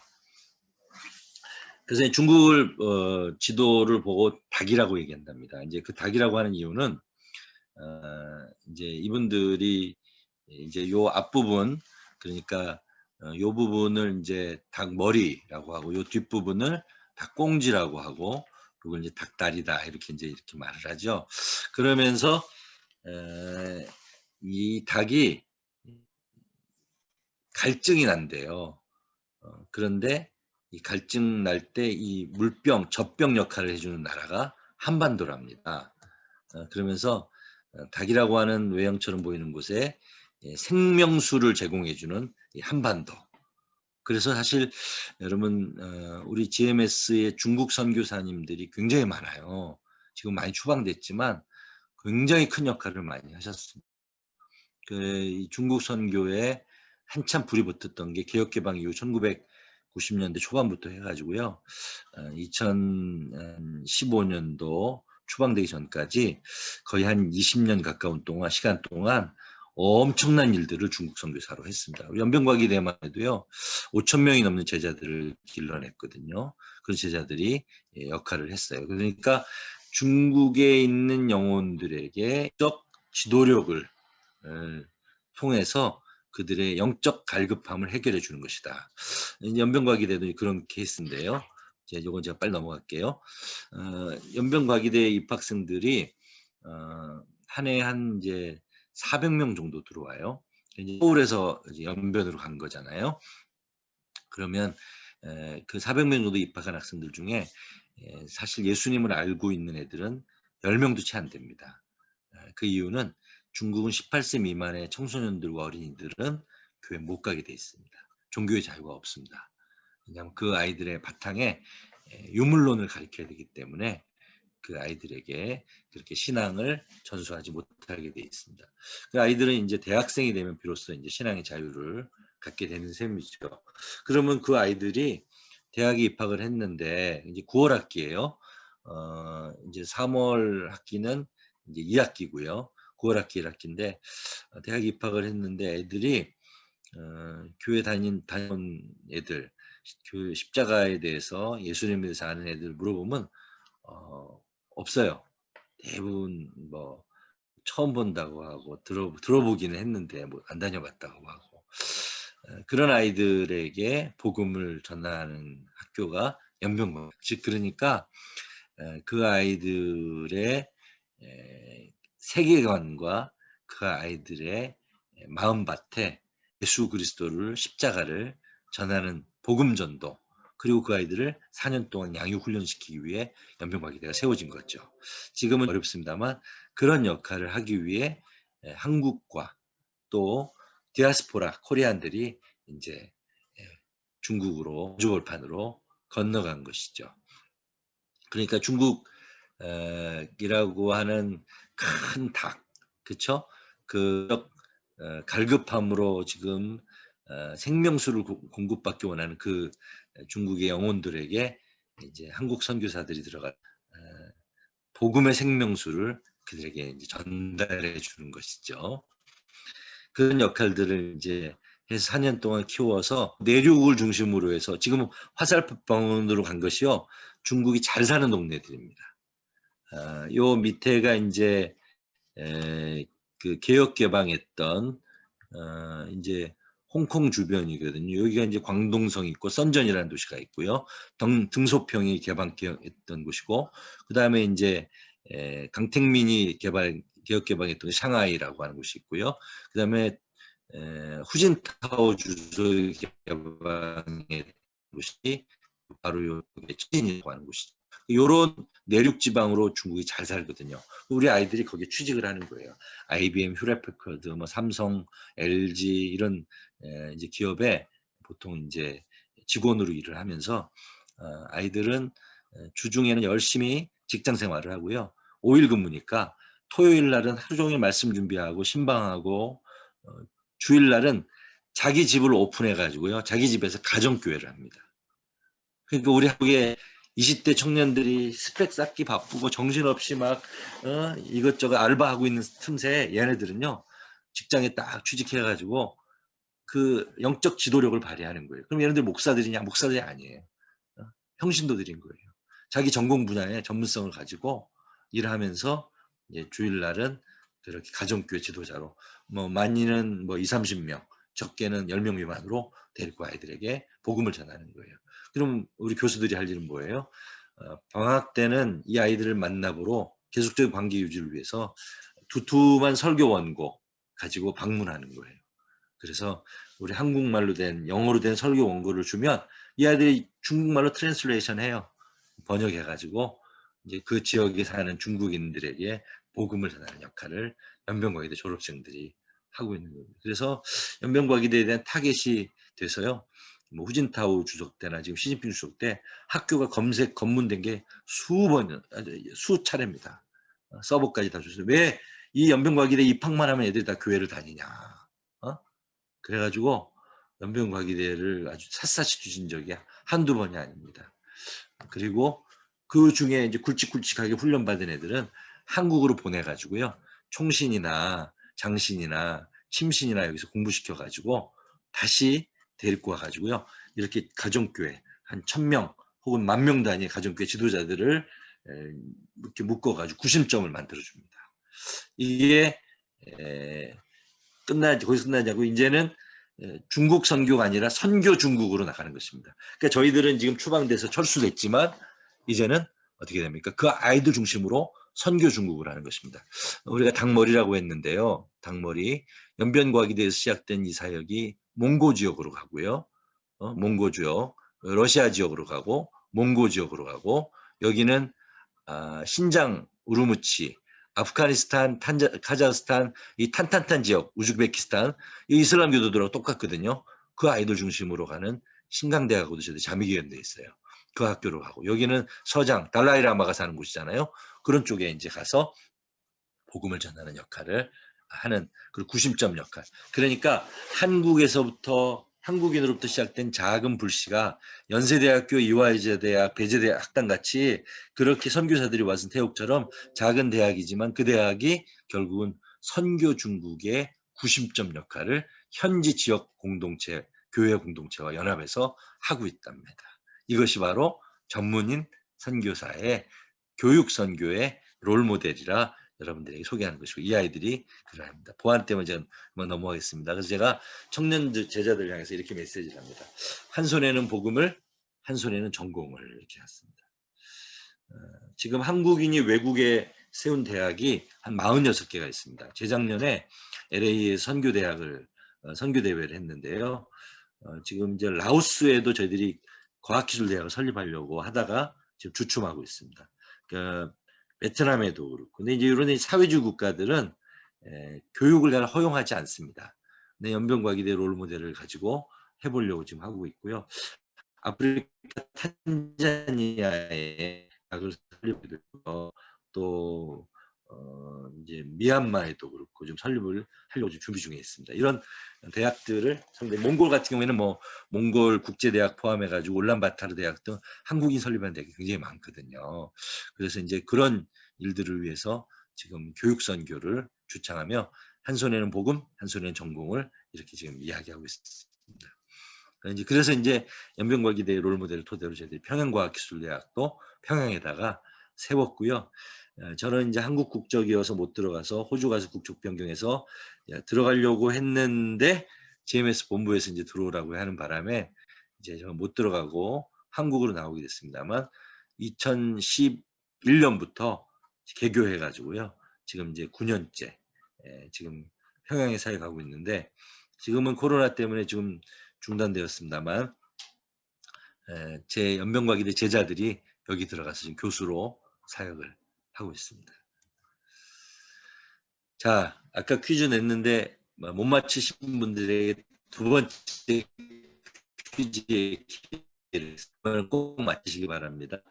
이건 고등균류라고 합니다. 버섯이라고 그래요. 이 버섯이 어떤 버섯인지 맞추는 분에게는 제가 양태번 화장품 말고 또 다른 제가 선물을 준비해서 드리도록 하겠습니다. 원장님 말씀하시면 안 됩니다. 주변에 알려주시면 안 됩니다. 이게 무슨 버섯일까요?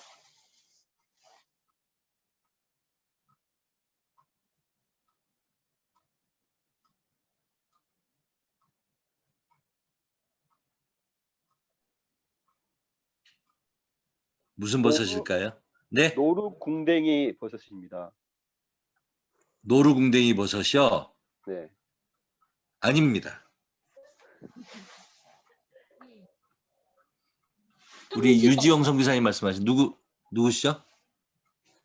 노루궁뎅이 버섯 아닙니다. 팽이버섯. 누가 맞췄습니까? 팽이버섯은 아니지. 누구십니까? 손 들어보세요. 누가 맞췄는지. 팽이버섯 누가? 김상재 선교사님, 박주현 선교사님 맞추는. 어떻게 하셨어요? 구글 렌즈를 이용했습니다. 네, 그래요. 이게 참 줌으로 수업하니까 들통 나버렸어요. 여러분 대면에서 봤어요. 맞습니다. 이게 팽이버섯입니다. 네, 이게 팽이 모양으로 생겼죠. 하나씩 이게 뜯어보면은 팽이버섯인데, 이게 자연산 팽이버섯인데요. 이거를 이렇게 세포융합 기술을 만들었습니다. 그러니까 우리가 먹는 세포융합 기술을 만든 팽이버섯이 원래 모양인 줄 알았는데 실제로는 아니고요. 여기 이제 포트라고 하는 플라스틱 병에, 맞죠? 배지를 집어넣어 가지고 톱밥이나 미간 같은 배지를 넣고 균사, 아까 말했던 요 팽이버섯에서 조직 분리를 해 가지고요. 그 세포를 여기다가 딱 배양하면 일정 온습도하에서 이렇게 버섯이 나옵니다. 우리는 요걸 먹습니다. 안전할까요? 안전할까요? 안전합니다. 이거는요. 왜냐하면 같은 종내에서 접붙임이라고 그러죠. 그렇게 해서 이제 만든 버섯이니까 이건 안전한데, 이런 것들을 세포융합 기술이라고 합니다.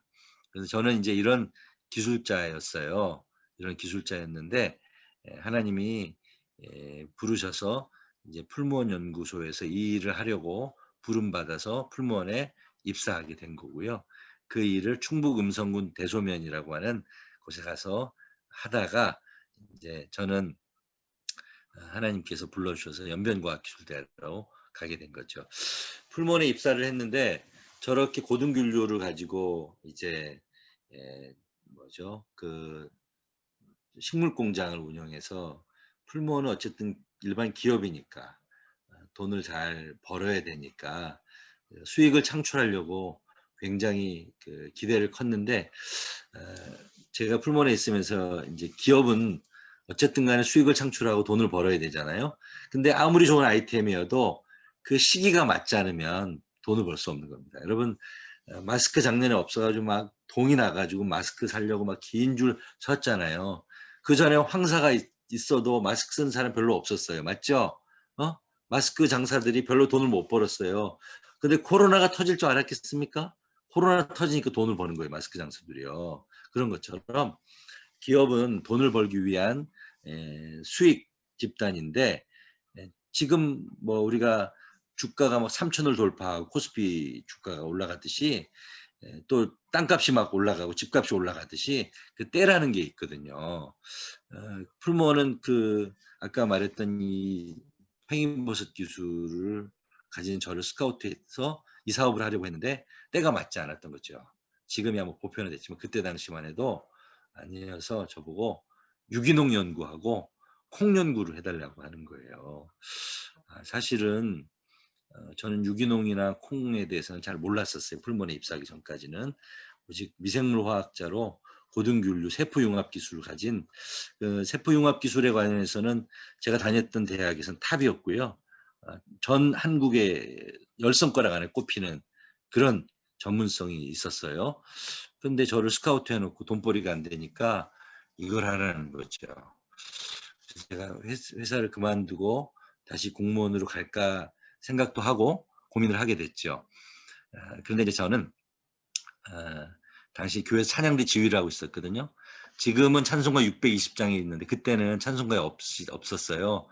돈 베이직이 만든 여기에 모인 우리 주의 은총 받은 자여라.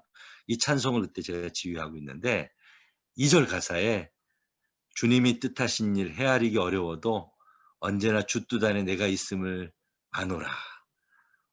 이 가사가 가슴에 와닿으면서 그래 내가 풀무원에 돈 벌려 온 게 아니라 하나님이 주신 은사와 재능을 풀무원을 통해서 수익화하고 또 나에게는 미래에 통일한국의 먹거리를 만들어가는 일에 하나님이 쓰실 거라고 하는 비전이 있으니까 해야 되겠다고 순종하고 이제 하게 된 거죠. 그래서 이제 사실 콩 연구를 그때부터 시작하게 됐고요. 유기농 연구를 하게 됐는데 이 유기농이 그때 당시 한국에 보편화가 안 돼 있었는데요. 미국의 네브라스카나 오하이오 주립 그 주 같은 데 가서 유기농 인증법을 갖다가 열심히 번역을 했어요. 왜냐하면 풀무원 유기농 인증법을 만들었지만 그 유기농 인증법은 곧 통일한국의 유기농 인증법이 될 거라고 하는 그런 믿음을 가지고 만들었어요. 근데 제가 만든 유기농 인증법이요. 한국의 유기농 인증법이 됐더라고요. 지금요. 제가 한국에 들어와 보니까. 그러니까 지금 한국에 생산 유통되는 거 좀 이렇게 변화되긴 했습니다만 유기농 산물은 그때 제가 만든 유기농 인증법을 근간으로 해가지고 협회에서 그렇게 인증을 하고 했던 거더라고요.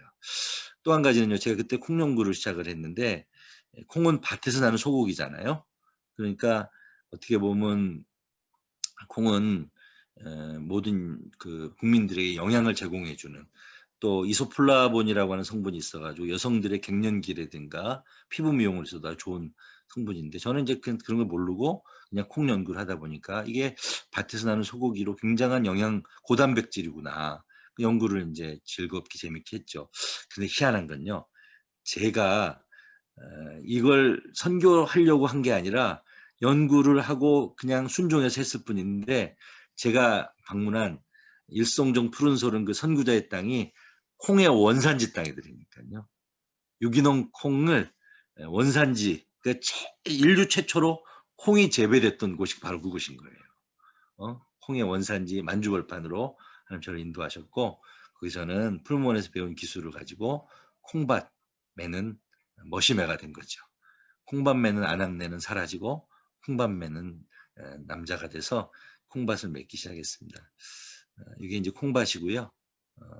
이 콩밭을 매면서 제가 이런 노래를 불렀어요. 그때는 찬송가 260장에 있었는데 지금 582장에 있더라고요. 옥토에 뿌리는 깊어 하늘로 줄기가지 솟을 때 가지 원만을 해요. 그 열매 만민이 산다. 고요한 아침의 나라 일꾼을 부른다.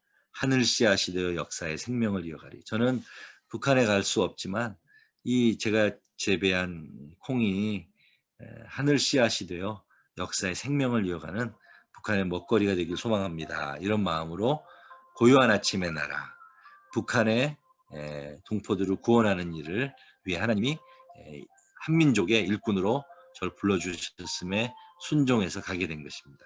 이 찬송을 불렀는데 우리 한번 다 같이 불러볼까요? 옥토에 뿌리는 깊어 하늘로 줄기가지 솟을 때 가지 멍마늘에요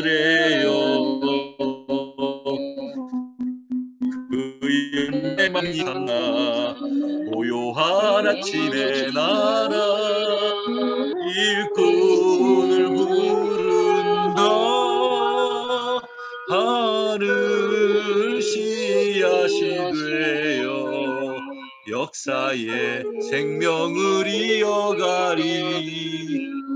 아멘. 아멘. 이 찬송을 부르면서 제가 북한에 대한 마음을 더 새록새록 더 다지고 또 다졌습니다. 왜냐하면 제가 공부한 생명과학 기술, 돈벌이 수단이나 우리 가족만 먹고 살기 위한 생존의 수단이 아니라 가지, 콩잎이 많잖아요. 가지 억만을 해요. 그 열매로 10분 쉬었다가 한민족이 같이 먹고 시작하시면 살면 얼마나 행복할까. 북한의 동포들이 먹으면 얼마나 행복할까. 그래서 고요한 아침의 나라 이 조선에 하늘나라 일꾼으로 쓰임받는 삶을 살자 이렇게 하늘 씨앗으로서의 생명을 다짐했죠. 얼마 전에 많이 추웠잖아요. 전 추위가 닥치면 북한의 동포들이 제일 먼저 생각납니다. 일송정 또 그쪽 중국 땅에서 북한을 바라보면요. 이 추운 겨울에 연기가 나지 않습니다. 왜요? 이미 다 땅은 황폐해서 땔감이 오기 때문에 옷을 3겹 4겹 딱 이불을 끌어 덮고 추위에 벌벌 떠는 게 북한 동포들인데요. 우리도 영하 20도인데 북한은 영하 30도 이상의 추위거든요. 그래서 저는 그런 마음들을 주신 성령님의 인도하심을 따라 그렇게 콩밭을 맺기 시작했습니다. 참 신기한 것은 저희가 중국에 있을 때 북한 프로젝트를 남미비아 프로젝트로 했거든요. 아프리카 남미비아라는 데 잘 모르시잖아요. 근데 우리 박진호 원장님이 또 거기서 사역하다 오셨대요. 실제로 있는 나라였죠. 그러니까 그런 것들 보면 뭐 제가 뭐 단어 몇 마디에 이렇게 민감한 건 아닌데 하나님은 참 멋지시다 이런 생각을 많이 하게 됩니다. 제가 뭘 잘해서가 아니라 필요한 계획들을 하나님이 다 이렇게 세워놓으시고 저를 인도해 가신다 이런 생각을 합니다. 제가 지금 오늘 아침에 강의 준비하면서 이제 기도하는데 내가 세운 계획이 아니라 사람이 마음으로 자기의 길을 계획해도 걸음은 하나님이 인도하신다. 하나님이 무작정 인도하시겠어요? 다 계획하신 대로 인도하시는 거죠. 그러니까 그 하나님의 계획 속에 내가 있으니 얼마나 감사한지 더 많이 깨닫게 됐습니다. 제가 여기까지 올 줄은 꿈에도 생각하지 못했습니다. 저는 평범한 성도로 또 교회 잘 섬기고 목회자님들 잘 섬기고 또 그나마 이제 한국 사회에 조금이나 기여할 수 있는 전문성을 가진 삶을 살아야 되겠다 했는데 지금은 이렇게 여러분들 앞에 서는 은혜를 허락해 주셨어요. 아무튼 작지만 부족하지만 여러분들에게 도전이 되기를 소망합니다. 이어서 계속 강의하겠습니다. 이렇게 이제 콩을 이렇게 서리가 내리기 전에 이렇게 추수를 합니다. 잠깐만요. 이렇게 추수를 합니다. 이게 이제 중국의 만주벌판 백두산 자락에서 지금 하는 일입니다. 제가요. 그래서 추수를 해가지고 콩을 분류해서 이렇게 여기 보면 50공분이라고 돼 있죠. 이건 한 근이 500g이니까 25kg를 말합니다. 25kg씩 포장을 해가지고 이제 콩을 수출도 하고 또 혹은 또 북한에 보내기도 하고 하는데 여기 보면 한국 코카스 이렇게 돼 있죠. 코악스 이렇게 돼 있죠. 여기서 인증을 받아서 제가 한국으로 수출도 했어요. 왜냐하면 비즈니스 미션을 해야 되니까 그 선교를 위해서는 한국 교회에서 보내준 돈만 가지고는 사역하기 어렵거든요.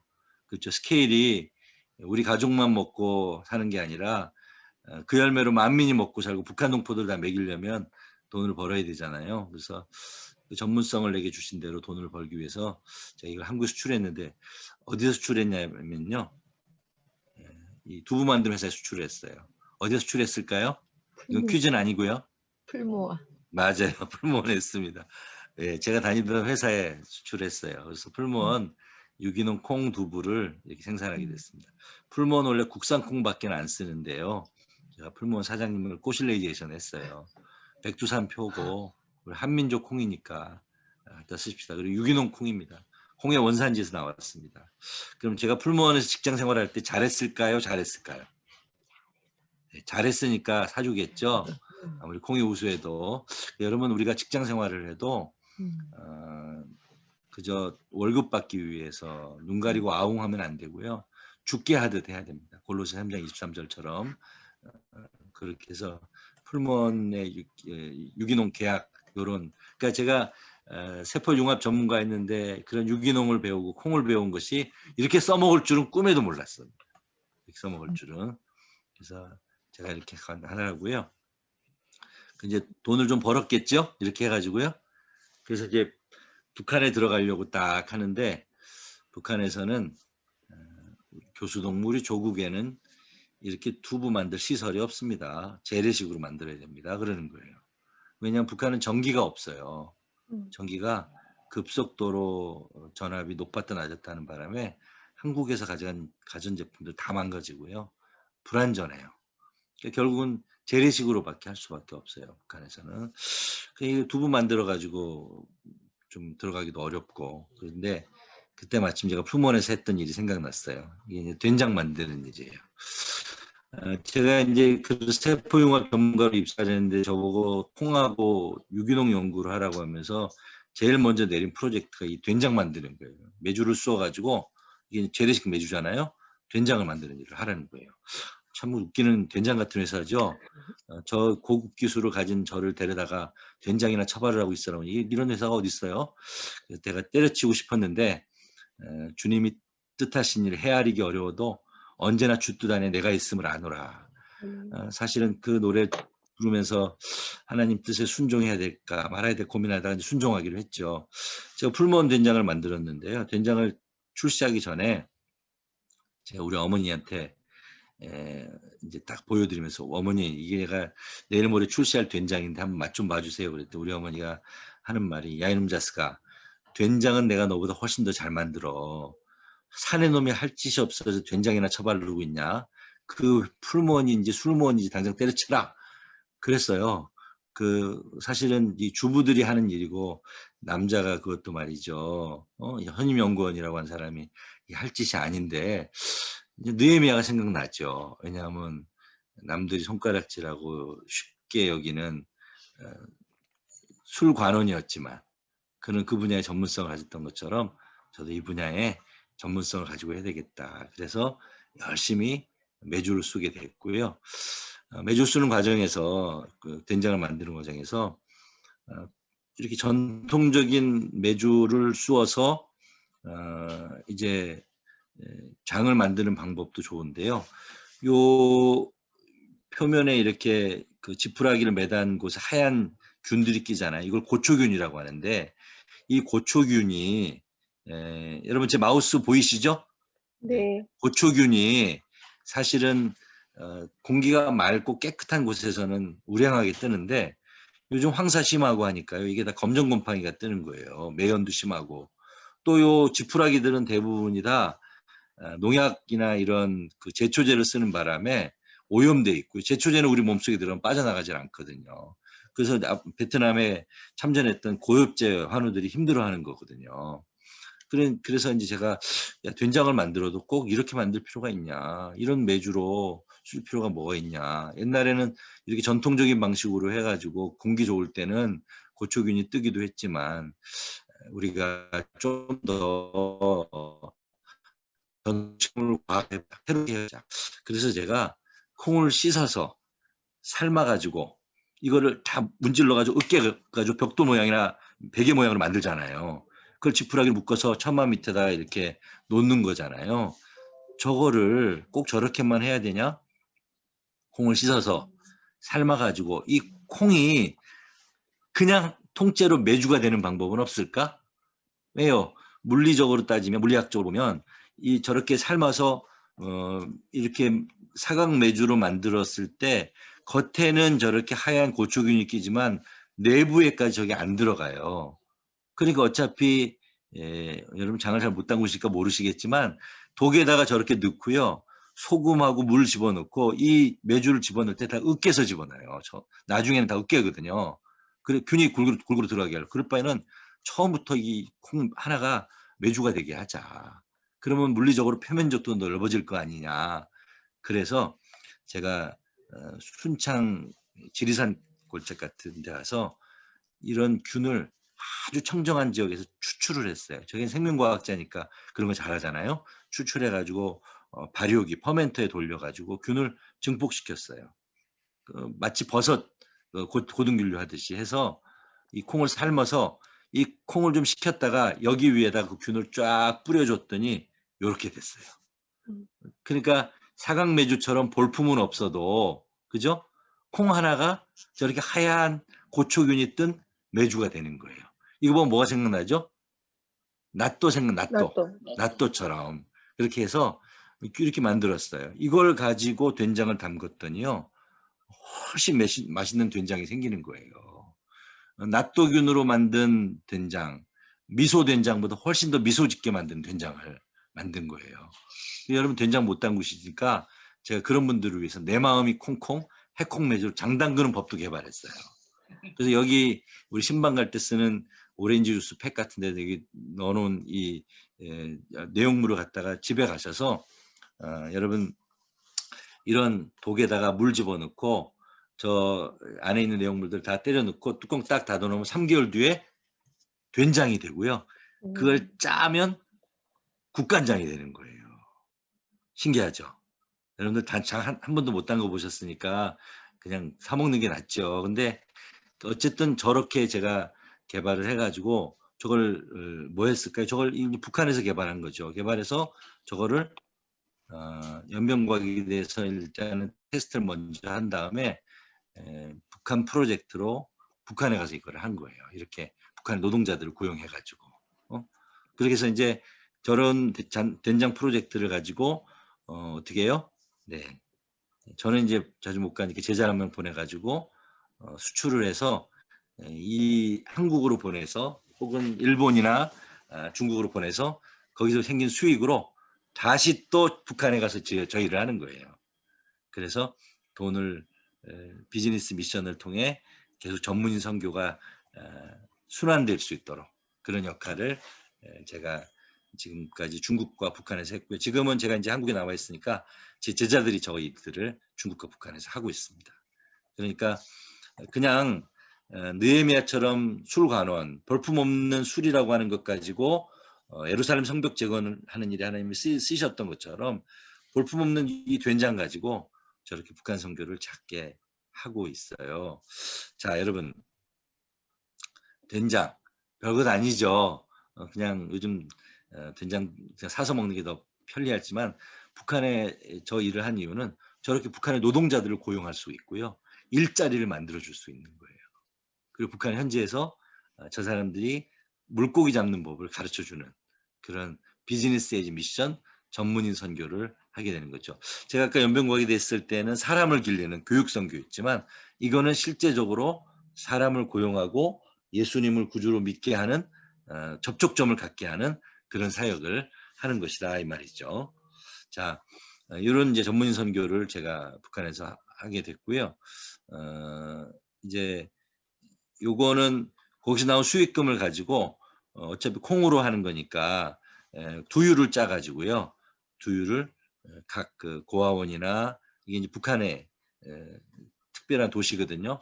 이런 데 나눠주고 제가 개발한 생식을 나눠줘서 이제 북한의 어린이들이 한국 아이들하고 키 차이가 뭐 10cm, 15cm 이렇게 차이 나거든요. 동급 아이들에 비해서 그 아이들의 영양 문제를 해결해 주는 일을 이제 얼마 전까지 했죠. 지금 코로나 때문에 저희들이 주춤하고 있습니다만 그 일을 하고 여기까지 달려왔다 하는 것을 말씀드립니다.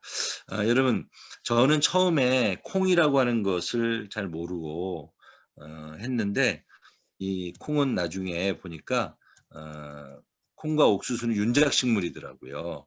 이 콩은 밭에서 나는 소고기라고 하는 영양 성분을 가지고 있는데요. 공기 중에 있는 질소를 갖다 땅에다 다 고정시켜요. 그래서 땅을 비옥하게 만들어 주더라고요. 그 콩은 우리들에게 그 단백질을 공급해 주는 훌륭한 식품이기도 하지만 땅을 비옥하게 해주는 그런 좋은 식물인 거예요. 그래서 이 콩밭이 그런 면에서 보면 굉장히 유익한 건데 문제는 이 콩이 자란 이곳에서 그 다음에는 옥수수가 자랍니다. 무슨 말이냐면 이 옥수수는 지금 북한 사람들이 강냉이 죽을 먹잖아요. 강냉이 죽만 먹고도 버티는 수 있는 게 옥수수에는 모든 영양소가 골고루 다 있어가지고 작은 우주라고 말합니다. 그 옥수수와 콩은 윤작식물이라고 그래가지고요. 한 해는 콩을 심고 한 해는 옥수수를 심어요. 콩이 땅에다가 그 공기 중에 있는 질소를 다 심어 놓으면 비옥한 땅에 그 다음에 옥수수는 그걸 다 빨아먹고 자라가지고요. 땅이 황폐하게 돼버립니다.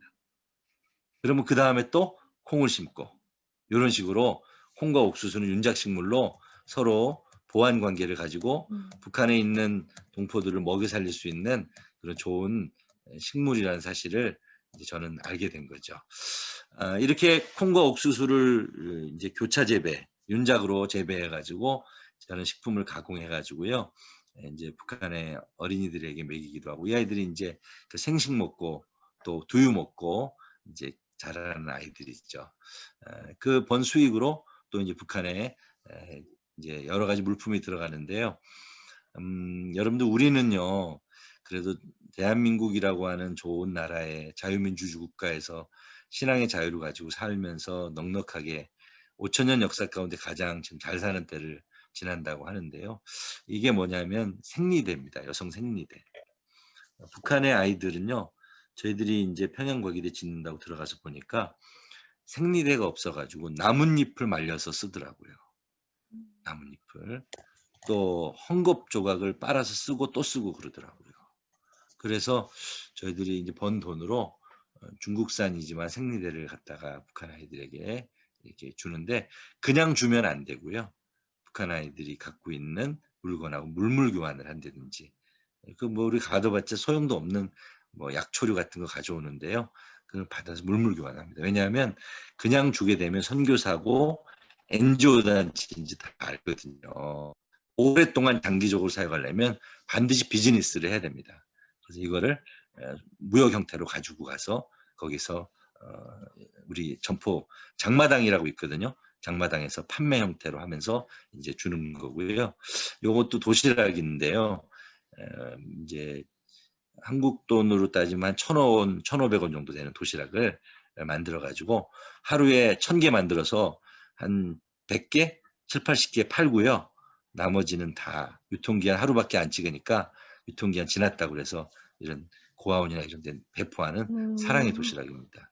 그러니까 우리가 돈을 버는데 그 돈은 단순히 우리가 먹고 살기 위한 게 아니라 이런 사역을 비즈니스 에즈 미션으로 재창출하기 위해서 하는 것이다 보면 되는 거죠.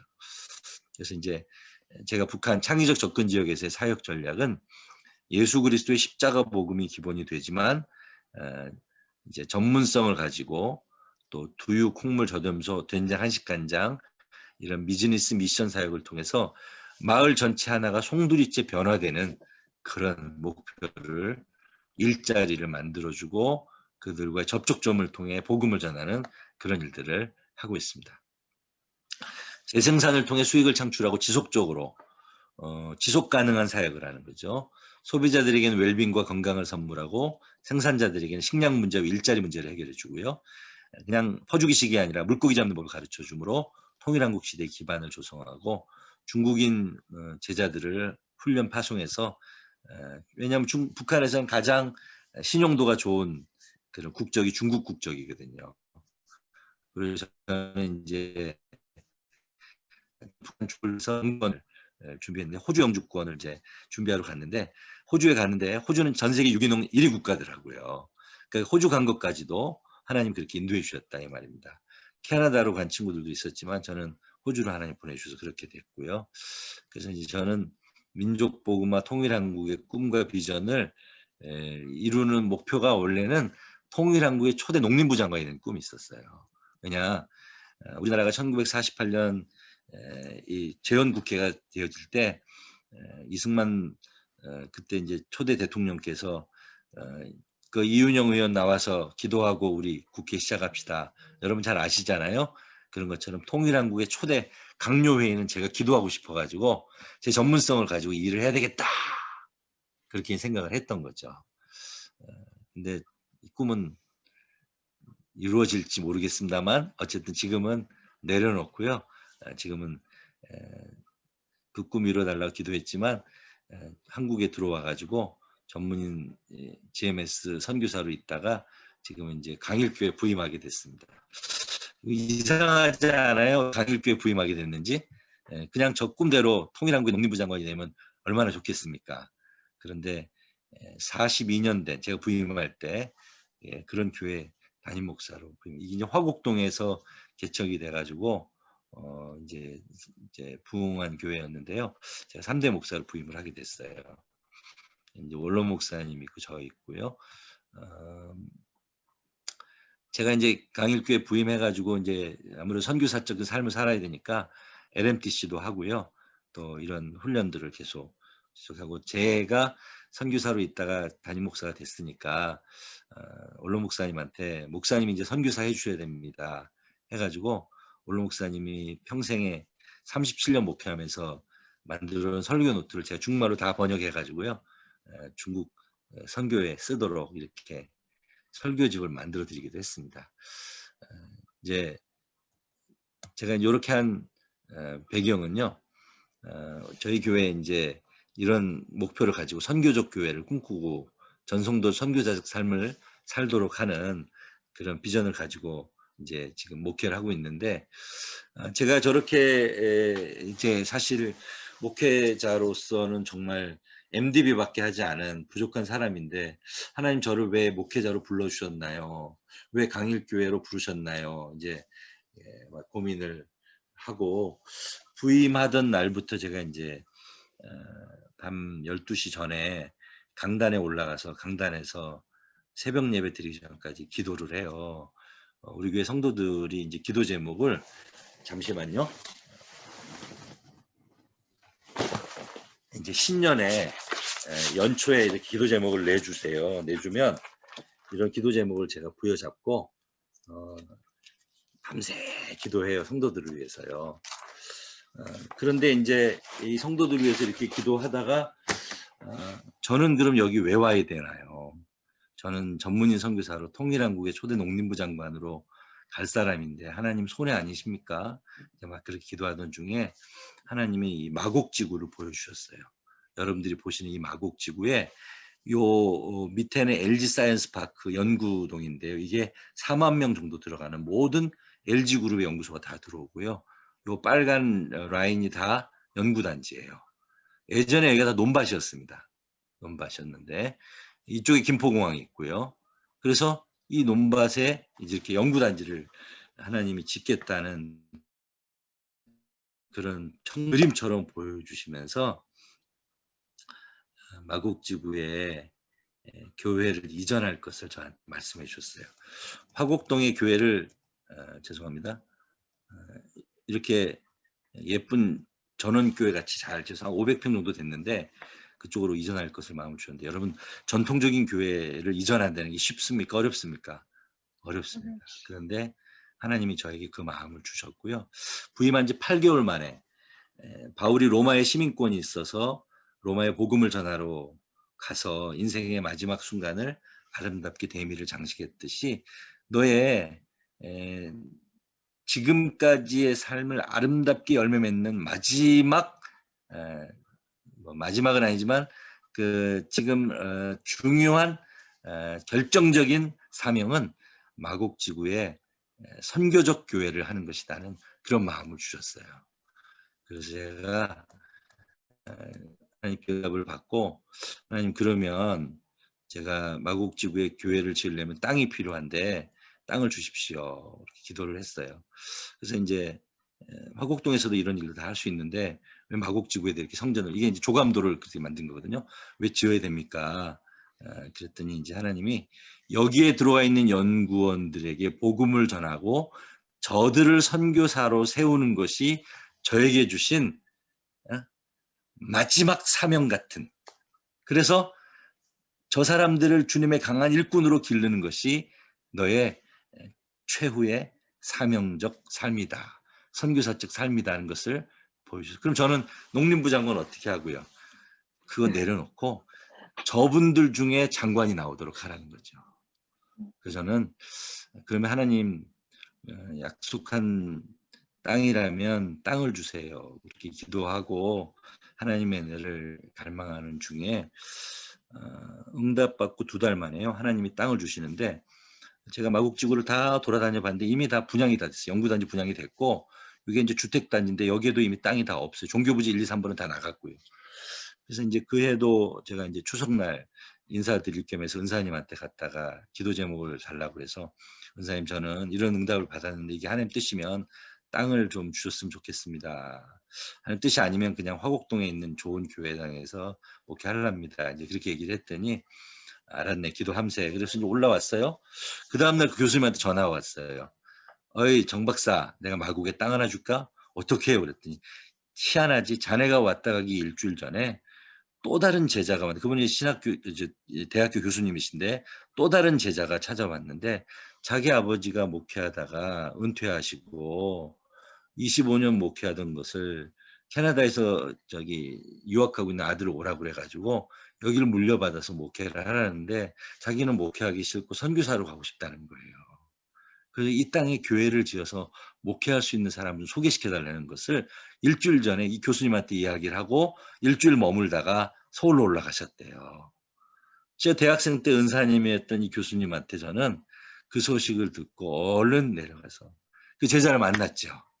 그래가지고 그 제자는 아버지가 물려준 유산을 우리 교회로 물려주고 우리는 그분을 선교사로 파송하고 해서 마곡지구에 저희들이 교회를 짓게 됐습니다. 이게 이제 저희 교회가 짓게 된 배경이고요. 하나님이 내게 주신 사명은 제가 부임하니까 강일교회라고 했는데 우리 원로 목사님이 김남준 목사님 스승인 역사학자신데 이분이 한강제일교회 뜻으로 강일교회라고 지었다고 그러더라고요. 그래서 저는 이것을 디모데후서 2장 1절 말씀을 하나님 내게 주신 바 되어서 그리스도 예수의 은혜 속에서 강한 자가 되라 하는 디모데에게 주신 말씀을 저에게 제가 받아서 주님의 강한 일꾼을 세우는 교회 강일교회로 그렇게 리엔지니어링 해가지고 여기다 교회를 짓게 되었습니다. 그래서 주님의 강한 일꾼을 세우고 활성화하는 선교적 교회 사명을 감당하기 위해서 이렇게 강일교회를 짓게 됐습니다. 이제 아까는 조감도였고 이건 실제로 지어진 건물입니다. 그래서 종교부지 3번에 저희들이 합법적으로 교회를 잘 지었고요. 지금은 이제 제가 통일한국의 농림부 장관이 되는 꿈은 내려놓고 이제 남은 인생 마지막 과업은 통일한국의 장관들을 길러내는 꿈을 가지고 달려가고 있습니다. 그 장관들은 어떤 장관이냐? 영성과 전문성을 가진 21세기 느헤미야들을 길러내는 꿈을 가지고 있습니다.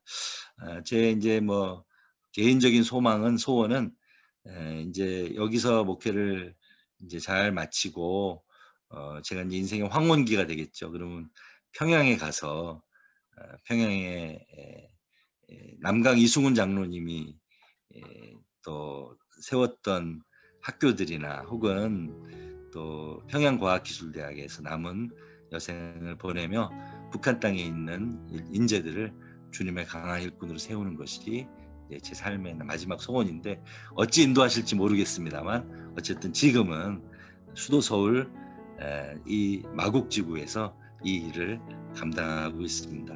그래서 오늘 제가 강의하면서 오늘 효과적인 전문인 선교사의 사명을 가지고 살았던 저에게 하나님은 지금도 너는 1세기 됩니다를 주시고 있고요. 또 오늘 강의를 듣는 우리 선교사님들도 1세기 니에미야라는 마음을 가지시고 효과적인 전문인 선교 사역을 잘 감당하셔서 하나님이 이 시대에 쓰시는 복된 주의 일꾼들 모두 되시기를 주의 이름으로 축복합니다.